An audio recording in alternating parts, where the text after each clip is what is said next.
Thank you very much, Francis. It's good to see you all this morning. It's not good to see you all still having to be on this picket line though. I think it is absolutely the Scottish Government's shame that you're all standing here still right now.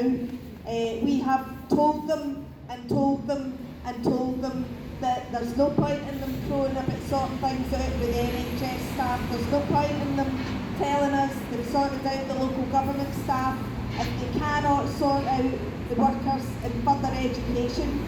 They're never done telling us that how important FE is to the just transition, to the whole transformation of Scotland's economy.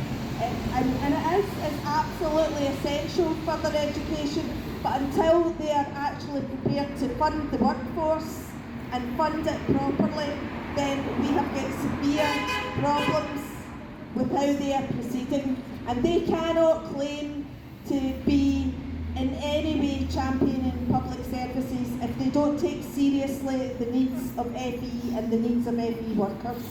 As far as we're concerned, education is not a commercial enterprise.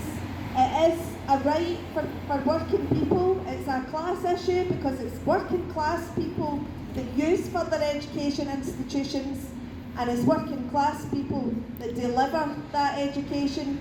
So it's an absolute right, it's a public service, and we expect that every single college across Scotland treats its workers fairly and follows a fair work model, and that is not what is happening. This dispute is absolute evidence that that is not happening. They have utterly disrespected and disregarded this workforce, and we need to see that put right.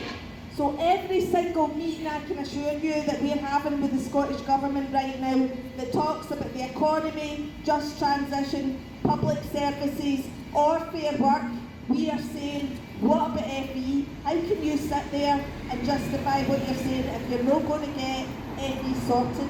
And we will continue to raise that message with the Scottish Government. We're going to take, I've got a column on Monday, we're going to focus on FE in that column on Monday. We will do everything we can to help continue with the solidarity and to keep this issue on the agenda. I think that's particularly important right now at election time. Even though it's a UK election, people vote around the issues that matter to them, and education is a huge issue for people out there, and the ability to transition and be agile and reskill, all of that is really, really important. And I've got a message for this college management as well.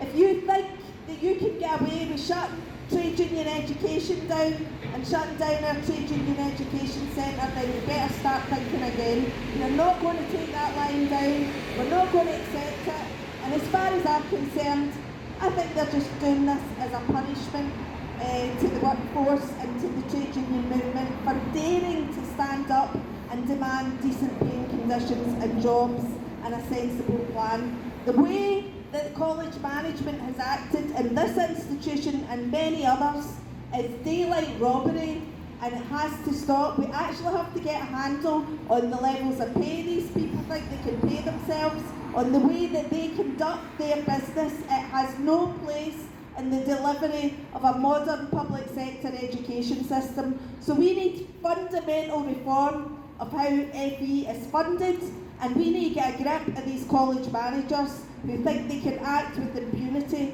We won't forget what is happening during this period. We will continue to stand with you, and now more than ever it matters that we continue to fight. We know we can rely on you to do that, and we will be there to support you to do that. Thank you very much, and solidarity!